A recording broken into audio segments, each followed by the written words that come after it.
ওষ্ঠে যখন গোচারণে করে ওই কচি কচি ঘাসগুলো যখন গাভীগণ খায়, ওই মাথা একটু থাকে না নিচে, ওইটা কিন্তু সূচের মতো ধারালো হয়। খালি পায়ে ওখানে পা দিলে ব্যথা লাগে। রাধারানী বলছে, আমি কি করব জানিস?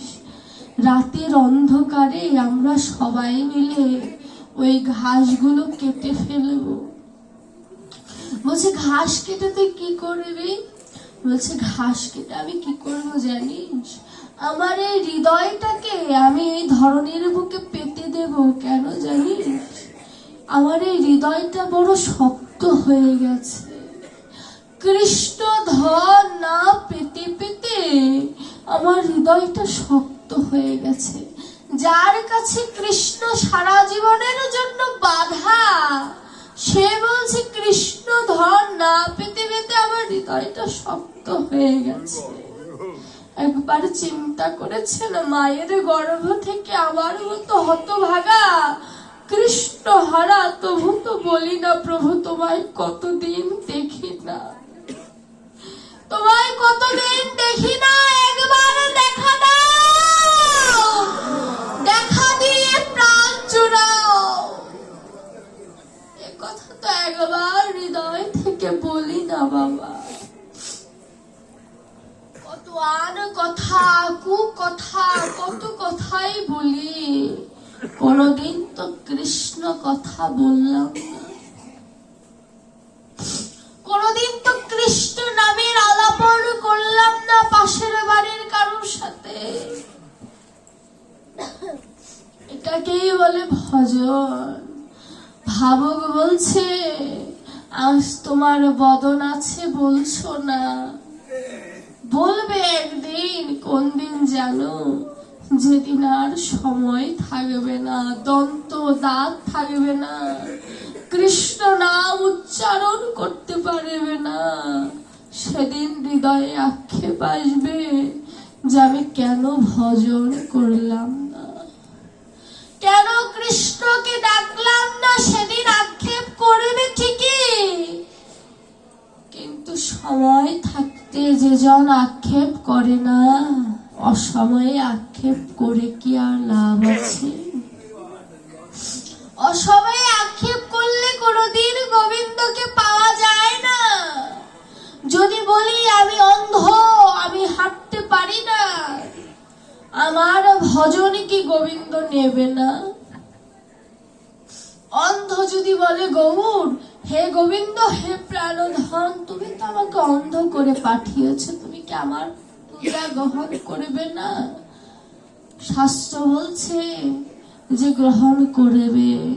প্রমাণ কি? সুরদাস। সুরদাস জন্ম অন্ধ ছিলেন। রাধা গোবিন্দের মন্দিরে নিত্য ভজন কীর্তন করত। আমার গোবিন্দ এবং রাধারানী প্রতিদিন দুপুর বেলার সেবা হওয়ার পরে যে সময়টা বিশ্রামে থাকতো, সেই সময়টা সুরদাস ভজন করতেন, কীর্তন করতেন। কীর্তন করে বাড়িতে চলে আসতেন। আমার গোবিন্দের কীর্তনের প্রতি এত লোভ ছিল যে গোবিন্দ মন্দির থেকে বের হয়ে সুরদাসের বাড়িতে চলে যেত। সুরদাসের তো একটাই কাজ, সবসময় সুরের মধ্যে কৃষ্ণ নাম স্মরণ করা। তো গোবিন্দ মন্দির থেকে এমন করে প্রতিদিন সুরদাসের বাড়িতে যে মধুর গীত গোবিন্দ কীর্তন শুনতেন। একদিন রাধারানী বললেন, প্রাণনাথ, তুমি কোথায় যাও প্রতিদিন বলো তো? তুমি কোথায় যাও? আজ যদি তুমি আমাকে নিয়ে না যাও, আমি তোমাকে যেতে দেব না। বলছে, রাধে তুমি থাকো, আমি কিছুক্ষণ পরে চলে আসবো। বলছে, আজ যদি তুমি আমাকে না নিয়ে যাও, আমি পুরোহিত মশাইকে বলে দেব যে তোমাদের গোবিন্দ কোথায় যেন চলে যায়। মহা বিপদে পড়লেন। আসলে কি বিপদে পড়েছে গোবিন্দ? বিপদে পড়েনি। সুরদাসের আজ কৃপা হবে? রাধা বিনে কৃষ্ণ কোনোদিন কৃপা করতে পারে না। এর জন্যই গোবিন্দ চাচ্ছেন কিন্তু প্রকাশ করছেন না। প্রকাশ করলে রাধারানী যাবে না। আমার সুরদাসের বাড়িতে, হরিবল, সুরদাসের বাড়িতে আমার রাধা কৃষ্ণ, রাধা কৃষ্ণ দাঁড়িয়ে দাঁড়িয়ে গীত গোবিন্দ কীর্তন শুনছে।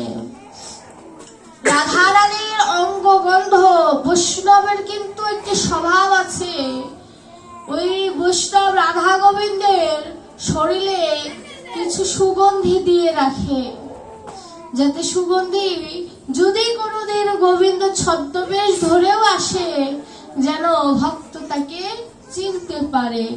এটা এক রকমের একটি বুদ্ধি বলতে পারেন, কারণ গোবিন্দের থেকেও ভক্ত চতুর হয়ে গেছে বর্তমানে। আর সুরদাস রাধারানীর অঙ্গগন্ধ পেয়েছে, বলছে আজ যেন ঘরটা আমার দিব্যময় হয়ে গিয়েছে। কি হলো আজ ঘরে? দেখতে তো পায় না, আর কৃপা করে না দেখালে তাকে কেউ দেখতেও পারে না। এমনি দেখতে পায় না, আর কৃপা করেনি এখনো, তাই দেখতেও পাচ্ছে না। বারে বারে বলছে, কে গো ওখানে? কে তুমি? কে এসেছো আমার ঘরে? একটু আমার কাছে আসো তো, তোমায় একটু ধরি। রাধারানী যাবে, গোবিন্দ বলছে দাঁড়াও, এত তাড়াতাড়ি যেও না, দেখে নি ভক্ত আমার কেমন ভক্ত হয়েছে। আমার ভগবান ভক্তকে পরীক্ষা করতে অনেক ভালোবাসে। সুরদাস কাছে ধরা দিলেন না। এবার সুরদাস যত সামনে আসে, রাধারানী আর গোবিন্দও তত সামনের দিকে এগিয়ে যায়। যেতে যেতে সুরদাস একটি গর্তের মধ্যে পড়ে গিয়েছে। এবার যখন গর্তে পড়ে গিয়েছে, সুরদাস নয়ন জলে কেঁদে কেঁদে বলছে, প্রভু, মায়া নামের গর্তেই পড়ে আছি। এই জাগতিক জগতের গর্ত তো সেখানে তুচ্ছ। কথাটা কি? মায়া নামক গর্তেই তো পড়ে আছি, সেখানেই জাগতিক গর্তটা একেবারে তুচ্ছ। সুরদাস নয়ন জলে কেঁদে বলছে, প্রভু, আমি তো জন্মান্ধ, আমাকে এখান থেকে কেউ উঠানোর নেই। আমাকে এখান থেকে কেউ উঠানোর নেই। কোন হৃদয়বান ব্যক্তি যদি এখানে এসে আমাকে উঠায়, তবেই আমি আগামীকালকে তোমার মন্দিরে যেতে পারবো। সুরদাস কিন্তু কীর্তন বন্ধ করেনি, কীর্তন করে যাচ্ছে আর বলছে, গোবিন্দের নাম নিলে গর্ত থেকে গোবিন্দ উঠাবে না, রাধা রাধা বলতে হবে, রাধারানীকে স্মরণ করতে হবে, তাহলে রাধারানী কৃপা করলেই করতে পারে। রাধারানী তো চাইছেই তাই, যে সবসময় গোবিন্দ গোবিন্দ করে, আমার নাম না বললে আমি যাব না। এবার রাধারানীকে ডাকছে কেমন করে সুরদাস, বলছে, হে প্রিয়ে,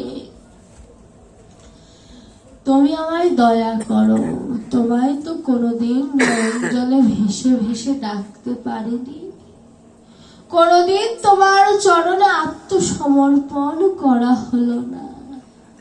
ইহ জগতের কত কেউ তোমাকে কত কিছু নিবেদন করে, কিন্তু আমি তোমায় কিছুই নিবেদন করতে পারলাম না। এই দেহটাও তোমাকে নিবেদন করা আমার হলো না, কোনদিন তোমার ওই মূর্তি দর্শন করাও হলো না। আমি জানি না তুমি কেমন দেখতে, তোমাকে আমি দেখিনি, শুধু আমি কীর্তন করে গেলাম। তুমি কি আমাকে এই গর্ত থেকে রক্ষা করবে না? বলছে তুমি আমাকে এই গর্ত থেকে রক্ষা করো আর না করো, মায়া নামের গর্ত থেকে তুমি আমায় রক্ষা করো। এটাই তো ভজন। ভক্ত একটি কথা বললে ওটার পার্থিব একটি অর্থ থাকে, অপার্থিব একটি অর্থ থাকে। যে তুমি আমাকে এই গর্ত থেকে রক্ষা করো আর না করো, মায়া নামের গর্ত থেকে তুমি আমায় রক্ষা করো দয়াময়। রাধা রানীর কাছে কেউ যদি প্রাণ ভরে আকুতি করে, রাধা রানী কি আর দূরে থাকতে পারে? ভক্ত যখন রাধা বলে কাঁদে, আমার রাধা রানীও নয়ন জলে ভেসে যায়। গোবিন্দকে বলছে তুমি থাকো, আমি আর থাকতে পারছি না গো, আমি সুরদাসের কাছে যাব। বলছে সুরদাসের কাছে গেলে তো সুরদাস চিনে যাবে, চিনুক তবু আমি যাব। এ যেন গোবিন্দ জগৎকে বোঝাচ্ছে যে যদি নয়ন থাকে তবে দেখে নাও রাধা রানী কতটা দয়াময়ী। বলছে নয়ন যদি থাকে, এই নয়ন নয়, এই নয়ন যদি থাকে দেখে নাও। সুরদাসকে রাধা রানী নিজের আঁচল দিলে, সুরদাস আঁচল বেয়ে বেয়ে উপরে উঠলে। উঠা মাত্র রাধা রানীর বাম চরণের নুপুরটা খুলে গিয়েছে। রাধা রানী কথা বলছে না, কথা বললে বুঝে যাবে, কারণ ভক্ত এত পাকাপোক্ত হয়েছে যে ভক্তের কাছে ধরা এত সহজে দেব না। নীলা বাড়াতে হবে না, নীলা বাড়ানোর জন্য রাধা রানী ধরা দিতে চাইলেন না। এবার কি হয়েছে, সুরদাসকে উদ্ধার করার পরে রাধা রানী গোবিন্দকে নিয়ে চলে গেলেন। কারণ পুরোহিত মশাই একটু পরে মন্দিরের দরজা খুলবে, যদি দেখে যুগল মূর্তি নেই তাহলে কি হবে, অঘটন হয়ে যাবে। এবার সুরদাস ওঠা মাত্র তাদেরকে পায়নি, শুধু একটি নুপুর পেয়েছে। নুপুরটাকে দেখে বুঝতে পেরেছে যে নুপুর কোনো সাধারণের নয়। মন্দিরে আসার পরে আমার গোবিন্দ জিজ্ঞাসা করছে, রাধে তোমার বাম চরণের নুপুর কোথায়? বলছে নুপুর তো খুলে গিয়েছে। নুপুর কি কোনোদিন খোলে? আশীর্বাদ করবে বলে জেনে বুঝে নুপুরটা খুলে দিয়ে এসেছে। এত রাশি এত নৃত্য করে, কোনোদিন তো নুপুর খোলে না। এ যেন ভক্তকে কৃপা করবে বলে আমার প্রেমময়ী নিজেই যেন নুপুর খুলে দিয়ে গেলেন। আর আমার সুরদাস বলছে রাধে,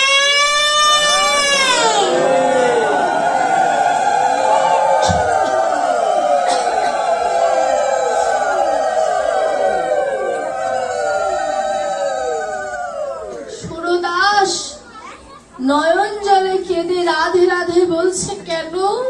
কারণ তিনি বিশ্বাস করেন রাধা রানীকে ডেকেছিল বলে কোন হৃদয়বান ব্যক্তি তাকে উঠিয়ে দিয়ে গিয়েছে। কিন্তু নুপুরটা পেয়ে সুরদাসের নয়নে জল। বলছে এই নুপুরটা যেন কেন চেনা চেনা লাগে, যেন গীত গোবিন্দে এই নুপুরের বর্ণনা আছে, এমনও মনে হয় এই নুপুরটা বড় চেনা চেনা লাগে। এটা যেন ভজনের কথা, যে ওরে নয়নের প্রয়োজন হয় না, ভজনের প্রয়োজন হয়। কেউ যদি একবার ভজন করে ওই মূর্তি দর্শন করার তার আর প্রয়োজন হয় না। সুরদাস ওই নুপুরকে নিয়ে অজান্তে কেন যেন নয়ন জলে ভেসে যাচ্ছে। কারণ কি, হৃদয় তাকে জানিয়ে দিচ্ছে, ওরে যার জন্য দিবানিশি তুই গীত গোবিন্দের কীর্তন করিস সে যে স্বয়ং তোর কাছে এসেছে। কিন্তু আমার সুরদাস নুপুরটাকে নিয়ে বারে বারে চিন্তা করছে, আমি কেন আজ কাঁদছি, আজ কেন আমি এমন হলাম, আজ কেন আমি এমন হলাম, আজ কেন আমি এমন হলাম। সুরদাসের কাছে রাধারানী দাঁড়ালে, বলছে, বাবা তুমি কি আমার নূপুর পেয়েছো? সুরদাস বলছে, কে কথা বললো? কে আমায় বাবা বলে ডাকলো? বলছে, ও বাবা তুমি কি আমার নূপুর পেয়েছো? বলে, হ্যাঁ আমি একটু নূপুর পেয়েছি, কিন্তু তোমার কণ্ঠ এত সুন্দর, মা গো তুমি কে? বলছে, তুমি আমায় চিনবে না। ভক্তের কাছে তো মিথ্যা কথা বলা যাবে না। বলছে, তুমি আমায় চিনবে না, আমার নূপুরটা আমাকে দাও। বলছে, এই নূপুর যে তোমার আমি বুঝবো কেমন করে? এটাই ভক্তের চতুরতা, কারণ ভক্ত একটু একটু বুঝতে পারছে যে নূপুরটা কোনো সাধারণের নয়, অসাধারণেরও যদি হয়ে থাকে তাহলে ওই অসাধারণ মূরতি আমাকে একবার হলেও স্পর্শ করতে হবে। বলছে, এই নূপুর আমার, তুমি আমার দক্ষিণ চরণে হাত দিয়ে দেখো, ওই নূপুর আর এই নূপুর এক। এবার সুরদাস বলছে, আমি তো এটাই চাই। যখন দক্ষিণ চরণে হাত দিয়েছে, সুরদাসের আর বুঝতে বাকি রইল না। যাকে ব্রহ্মা পায় না ব্রহ্ম জ্ঞানে, যাকে যোগী পায় না যোগ সাধনে, সেই অপ্রাকৃত রসময় মূরতি আজ আমার দুয়ারে দাঁড়িয়েছে।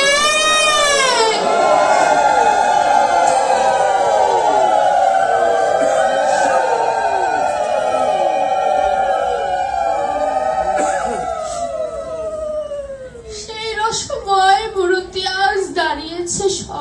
সুরদাস স্বরূপ বুঝতে পেরেও প্রকাশ করছে না। বলছে, মা আমি কি তোমার চরণে নূপুরটা পরিয়ে দিতে পারি? বলছে, হ্যাঁ পরিয়ে দাও।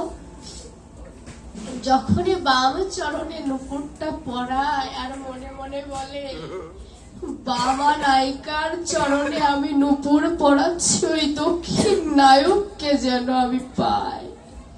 দক্ষিণ নায়ককে আমার গোবিন্দ, আমার রাধারানী বাম আঁচল টেনে দেয় কেন? দক্ষিণ নায়ককে যেন সে দর্শন করতে পারে। আর বলছে, আমি যেন ওই দক্ষিণ নায়ককে পাই।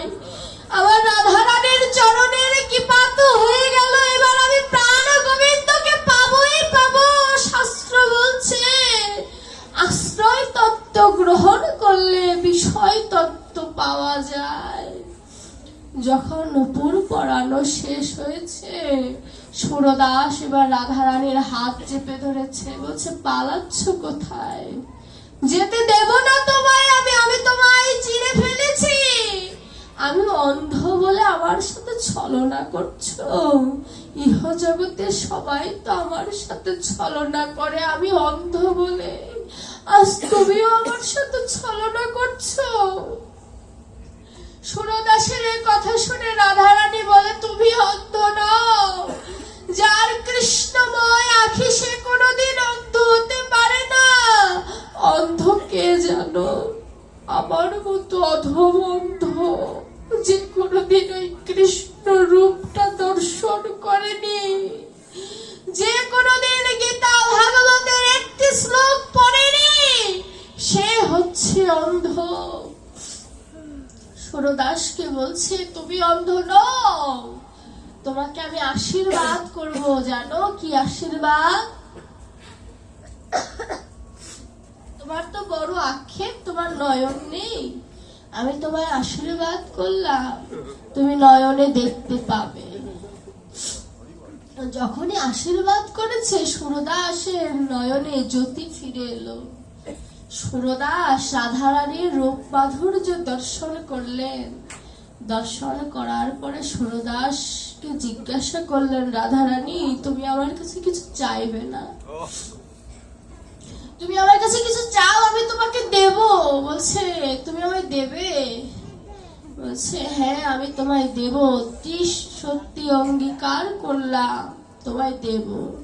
বলছে, তুমি যদি আমায় কিছু দিতে চাও আমাকে আবার জন্মান্ধ করে দাও।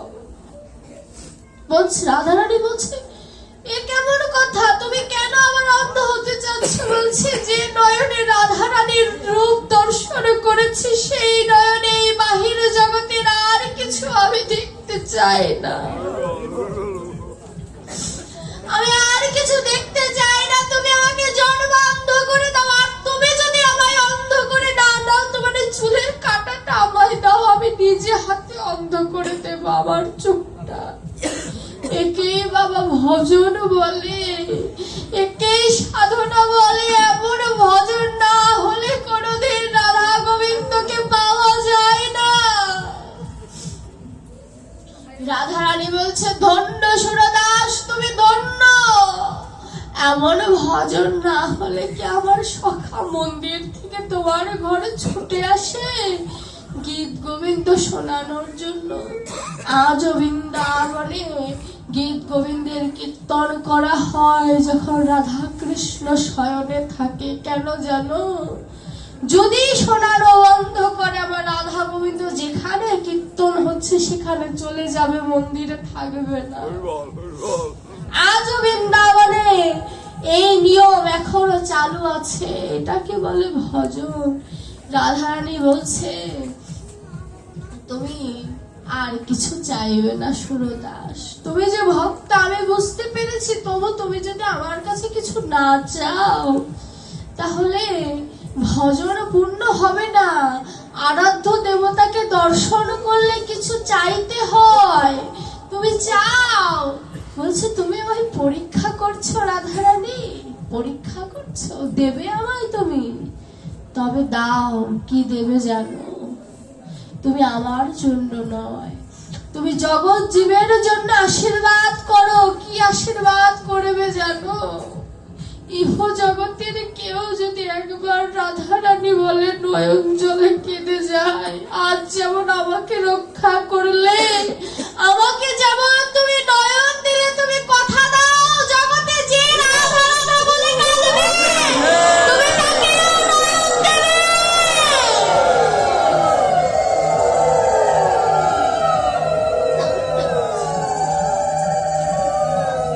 তুমি তাদেরকেও নয়ন দেবে, তুমি আমায় এই আশীর্বাদ করো।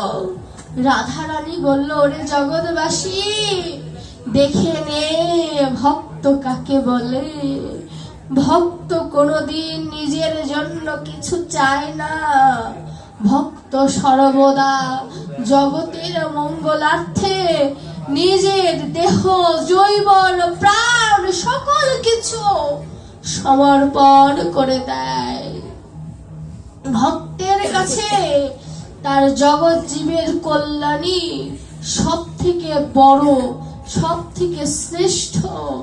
তার কাছে এই জগতের মোহমায়া নিতান্তই তুচ্ছ। এর জন্য ভজন করতে হয় নিঃস্বার্থ ভাবে, এমন ভাবে ভজন করতে হয় যেন আমার ভিতরে কিঞ্চিত পরিমাণে স্বার্থ কাজ না করে।